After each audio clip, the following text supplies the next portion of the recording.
Is he ready to, what's, pardon? I don't think he wants.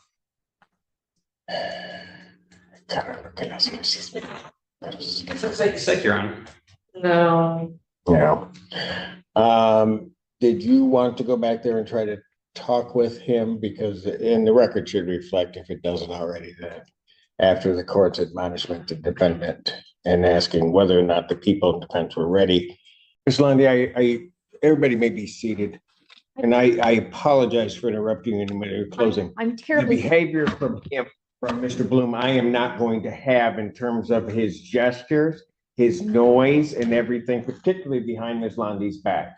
Not going to have it. Mr. Burnton, I'm going to give you a chance to talk to your client about it and tell him that he is to sit there quietly or not at all before I continue. Take him back. Court is standing in recess. People having rested. Any witnesses for the defense? No, Your Honor, thank you. All right, very good. Parties prepared for closing argument? You may proceed. May I move the question? Depends on where you want to put it, but yes, you may go. That's all right. That's Thank you.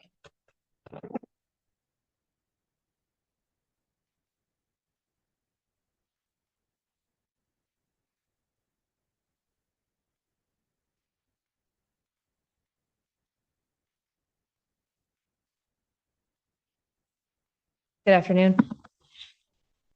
When we started this morning, I let everyone know what I expected the evidence would show.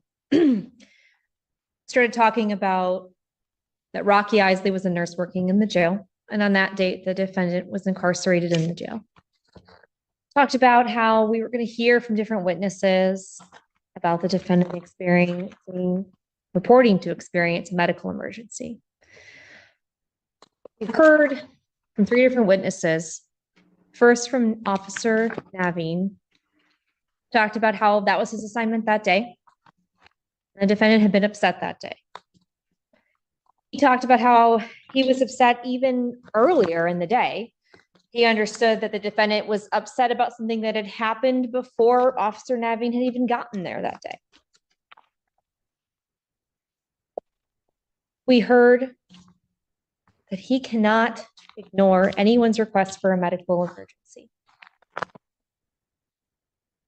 Because Officer Naveen, Officer Tweedale, and Nurse Rocky Isley have a responsibility to make sure that the people in the jail are safe. That's their job. The corrections officers are there to make sure that the folks who are in the jail are okay. They don't make the decisions about who goes there. They don't make the decisions about who leaves. Their responsibility is safety. Officer Naveen is talking about how he checks every 15 minutes, make sure the people that are in his cell block are okay. He talks about how he makes sure Mr. Bloom is okay. Nurse Rocky tells you about how it's his responsibility when someone says they're experiencing a medical emergency. He doesn't care how old they are. He doesn't think something's more or less likely based on their age. He doesn't think something's more or less likely based on who they are. He is there to make sure they are okay. Officer Tweedale is the one who speaks to the defendant and says to him and gets him to calm down enough to be medically evaluated. Why? Because it's his job. That's his job. He's got to find a way to communicate with each person to help them. Nurse Rocky, I'm sure everyone has experienced a nurse who made you feel safe, who made you feel cared for and listened to. And Officer Tweedale, when this is going to go down and he knows that Mr. Bloom has been upset, and he knows that Mr. Bloom has been agitated. He told you how he levels his hand above the food slot door just in case. Why would you do that? Just in case. Safety.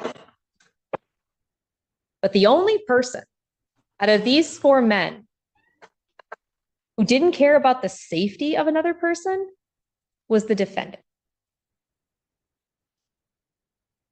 You're going to get jury instructions in a few minutes that display for you and educate you that the law does not allow sympathy nor prejudice to influence when you are making this decision. You should not be prejudiced against the defendant because he was incarcerated, but nor should you be sympathetic to him because he was incarcerated. The law requires an examination of the facts, and the facts are simple. The facts are the defendant was in the jail in Washtenaw County. The facts are that the defendant said he was having a medical emergency. The facts are that earlier in that day, he'd been very upset. He was not allowed to get out of his cell. The facts are that he was a level 1 security. The facts are that he had to be medically evaluated through his food slot. And the facts are that when he was being medically evaluated, he yanked his arm back in that food slot, and that slammed Rocky Isley into his wall, or into his door, rather. Now, I can't tell you what defense argument there might be, but I will tell you that you've seen a video, not my favorite angle.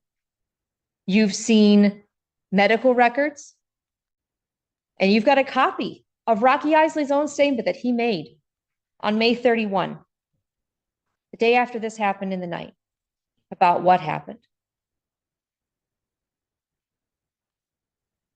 Everyone has a right to be safe at work. Everyone has a right to be safe at home. All of the witnesses that you've heard from today helped to keep the defendant safe at his home. His home he didn't choose. He didn't choose to be in the jail, but that's where he was. Each of those men told you how they made a choice to keep him safe, despite his behavior, despite his influence. Stop for a moment. I'm sorry, I apologize. Mr. Take the jury, please. I'm so sorry, Your Honor. No, it's not you. It's not you. Take the jury, please.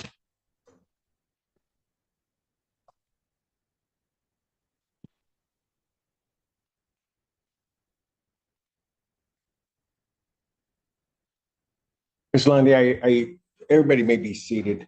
And I apologize for interrupting you in the middle of closing. I'm The terribly. behavior from him, from Mr. Bloom, I am not going to have in terms of his gestures, his noise and everything, particularly behind Ms. Lundy's back.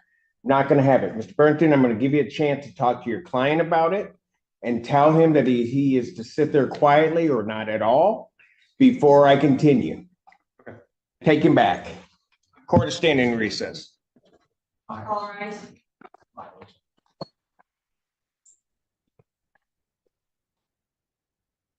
United District Court of County, Washington State of Michigan is now back to discussion. The Honorable Judge Simpson. You may be seated. And if we can bring Mr. Bloom, please. Court recalls the case of the People versus Jeffrey Bloom. People. Good afternoon, Mayor Sam Bernstein with and on behalf of Mr. Bloom. And as I've apprised counsel, during the course of the trial, Mr. Bloom, I don't know, and I'm going to assume that at least for these purposes that you weren't doing it intentionally. There have been comments which I could hear all the way up here, and I'm sure the jury could hear it during the course of these proceedings. That then, when Ms. Lundy got up to give her closing argument, there were additional comments. I didn't do anything about that, but the moment the gyrations with your hands occurred behind her back, I stopped the proceeding. I'm not going to tolerate any of that. I will stop it again if that's what we have to do, but I'm going to admonish you and warn you at this time that the court is not going to allow that type of conduct to occur. With that admonition, Mr. Bernstein. I was going to say there were some times where Jeff was speaking with me during the trial. Oh, I understand that, but there were other points at which there were just extraneous comments.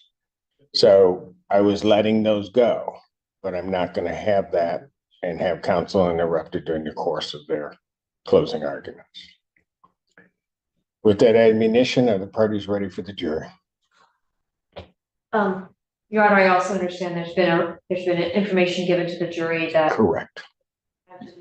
Yes, for the purposes of the record, I did inform counsel. So at no, that the jury did not take that in any way to be applicable either to Mr. Bloom or to the people, because I had stopped Ms. Londy in the middle of her closing argument. And I had indicated that they are not to take any delay or interruption by the court.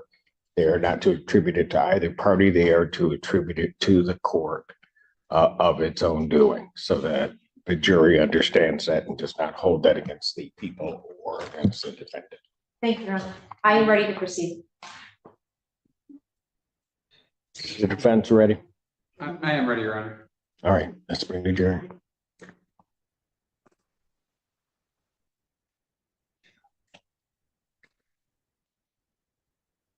What is going on? All right. Go ahead. Thank you.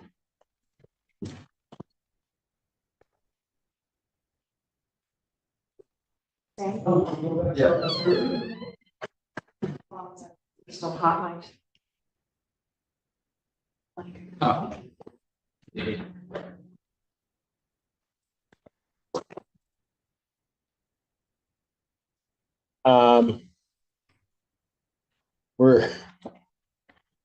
Is he ready to get what's?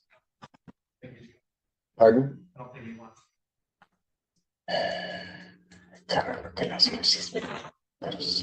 Sick, Your Honor. No. Yeah. Did you want to go back there and try to talk with him? Because in the record should reflect, if it doesn't already, that after the court's admonishment to defendant and asking whether or not the people in defense were ready, that the defendant on his own accord decided that he would leave the courtroom. I've been informed by transport that it appears that he does not wish to come back out. I really should try to speak with him, Your Honor. I mean, Yes, you should. it's a significant right to be at your own, like in the Constitution or something. One which one can, I believe, voluntarily forfeit. That's fair too. Yeah. So before we get to that stage, I'll stand in recess and allow you to have an opportunity to chat. All right, thank you. All right. Ladies and gentlemen. Yeah, Alan's trying to put the jury out, so. All right. Okay, we're back on the record. Court does recall the case of the people of the state of Michigan versus Jeffrey Bloom. Counsel, state your appearances. Ashley Lonnie for the people. Sam Bernstein for Mr. Bloom, Your Honor. All right, Mr. Bloom is not present. If I say anything incorrectly, please, counsel, correct me. Just prior to our last recess, when we were trying to continue with the trial, after the people had begun their closing argument, I stopped the proceedings, gave an admonishment, had the jury removed, gave an admonishment to the defendant regarding comments that he was making, as well as gestures in terms of his hands, because of the positioning of the podium behind the prosecutor's back. Gave him that admonishment, then told him that I would not tolerate any of that behavior.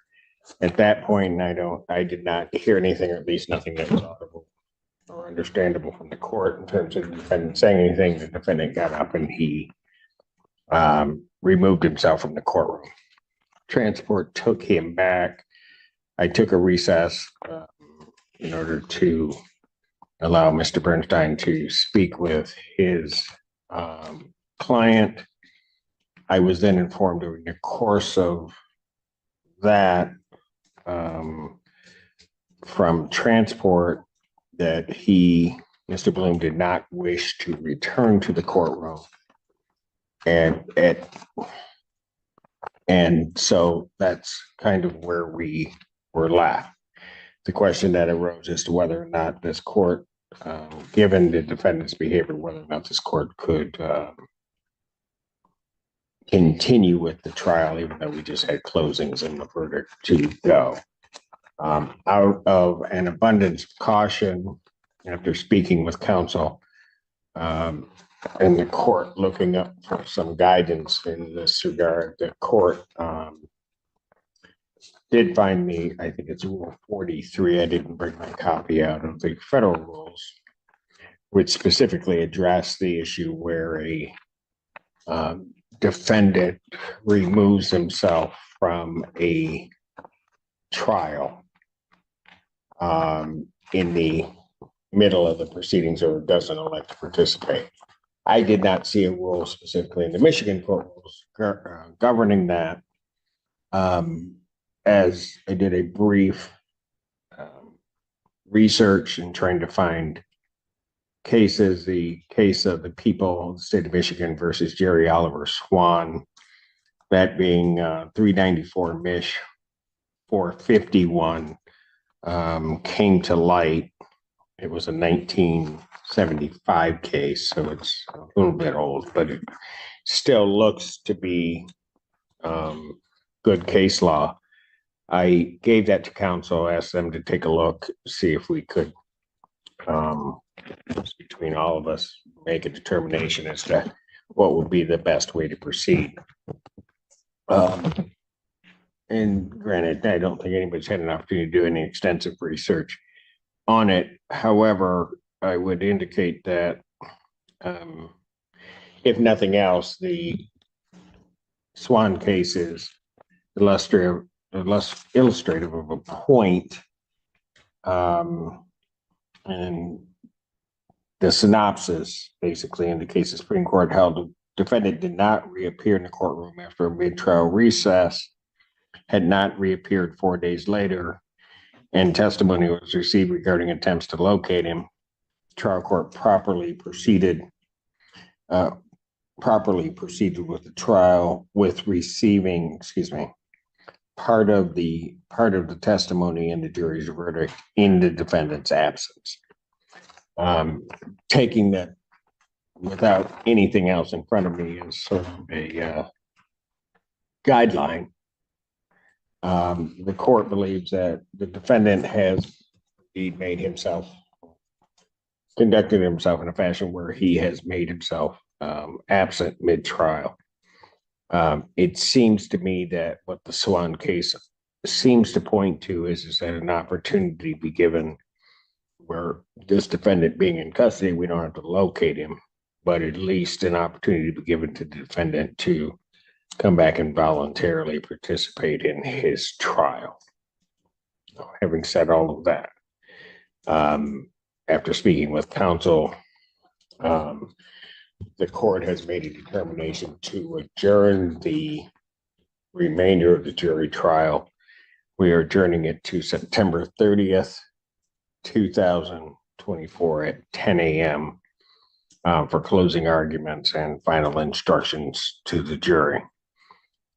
During that week period in time, in essence, the court is giving an opportunity for the defendant to reconsider his decision. Also to allow his counsel to potentially have a conversation with the defendant as to what may be those implications of him having removed himself from the proceedings. But I think in fairness, and since they are monumental and rights that the defendant would be forsaking in terms of leaving his trial, the court thinks that it would be prudent for the court to do so. That was long, however. Either counsel have anything to add or to say contrary to what the court has indicated on the record? Nothing contrary, Your Honor. Neither for me, Your Honor. All right, very good. And I do appreciate both counsel being patient as the court was trying to think through this and also participating in trying to find something that would guide us. It was really truly appreciated on this court's behalf. So this matter is adjourned to September 30th, 2024, 10 a.m. for continuation of the jury trial. Thank you. Thank you, Your Honor.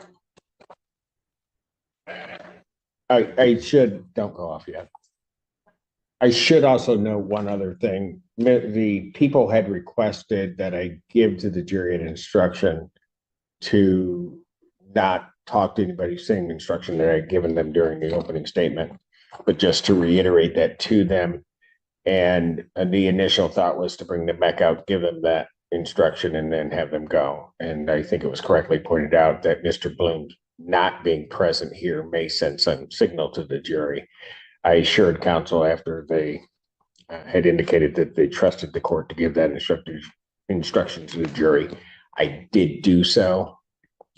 They each acknowledged that they understood that instruction before leaving. So Thank you, Audra. That's accurate. People wanted to be sure that they very understand that those, not talking to people and all those risks do continue during this adjournment. I appreciate that. Thank you. yeah, thank you, folks. I think that's it. 14A stands adjourned. Before this case is closed, what's your verdict? Did justice truly prevail, or is there something the court missed?